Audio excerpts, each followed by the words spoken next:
Welcome to God Powered. And what I want to look at today is this great opportunity we have to kind of press the reset button on life. Just kind of start over, so to speak. And we'll look at that in a moment.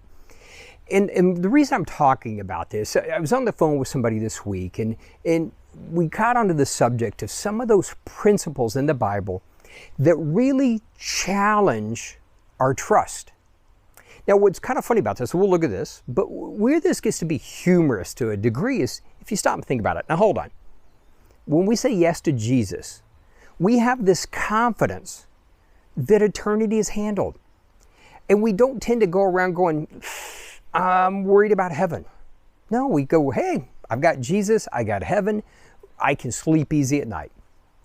But there's other things in our life, there's principles in the Bible that they kind of touch those tender spots. They reach in, and these principles challenge us in a real level, a degree of how much we trust the Lord.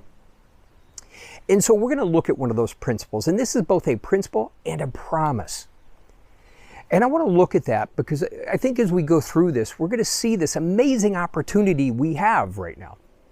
Now, many of you know this. A lot of you know this verse by heart.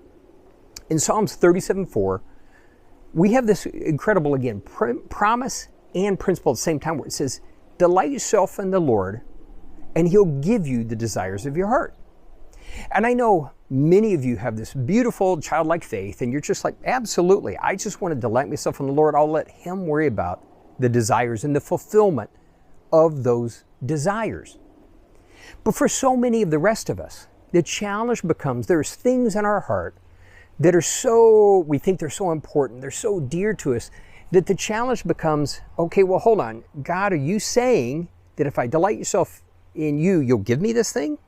Or are you saying I delight myself in you and you're going to take this thing and you're going to change it and the desire will be different?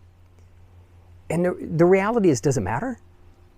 But our trust, those things in our life that are so hard to let go of, can we give them to Him?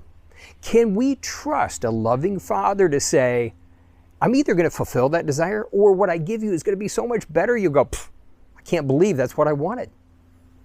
This is the opportunity. Now the challenge is this. See, life tells us that we have to strive for the things that we really want and desire. We've got to work for them. We've got to hang on to them with everything that we have. We've got to visualize them. We've got to whatever.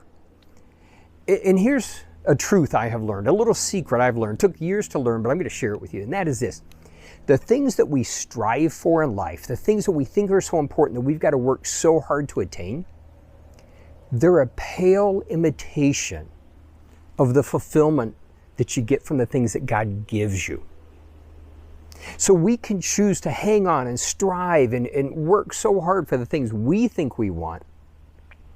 Or God makes this amazing promise and this principle, and it's repeated numerous times through the Bible, where God says, delight yourself in me and I'll give you these desires.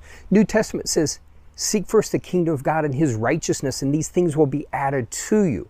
Now here's the challenge I find with so many people. We go through life hanging on to those promises, those principles, and we're looking over our shoulder, so to speak, going, Lord, I'm delighting myself in you. Are they on their way? I like it a little bit different. In Deuteronomy, it says it this way. If we do these things, it says these blessings will overtake you. In other words, God is so trustworthy. Just go do those things. Delight yourself in Him. You don't have to look over your shoulder. As we delight ourselves in Him, those fulfillment of those desires, they're on their way. I'll kind of share a little bit of a mental picture with you. Because again, I see that so often, and I've done it myself. We do. We go through life going, okay, God, I delight myself in you. I'm seeking you and your kingdom and your righteousness. Is this stuff on its way? But my boys, when they were kids, when they were really small, we used to play this game. And it was so much fun. What would they do? They like to stand on the beach with their back to the waves. They called it the washing machine. And they would stand, and the trick was not to look over your shoulder, not to peek. And when that wave was going to come, because they would stand at just the right spot where the wave would not just come, but it would knock them down. And then as the wave receded, it would tumble them into the water. And then they'd come back with sand everywhere, hair, ears, bathing suit, the whole bit. And that was the game. And the whole key to the game was to not to cheat and look over your shoulder to see if the wave is coming.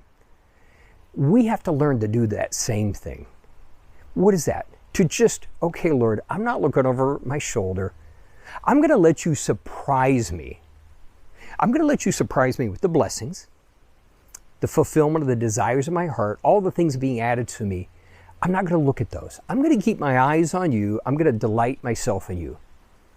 Now, I started out by saying this is the opportunity to press the reset button on our life. And why did I say that? Here's the reality. We live in a season and an era when our lives, every single one of us, our lives to some degree or another, have been turned upside down. I don't care where you live. I've got friends all over the world, and we've all been impacted to one degree or another, some worse than others. Our lives have been turned upside down.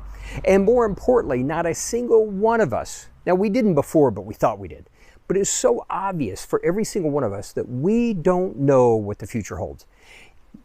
Everybody I talk to, we have no idea what's going to be going on in our life 4 months, 5 months, 6 months down the road. What a great opportunity to do a reset. What a great opportunity to say, Lord, I give you my desires. I trust you. I just want to delight myself in you.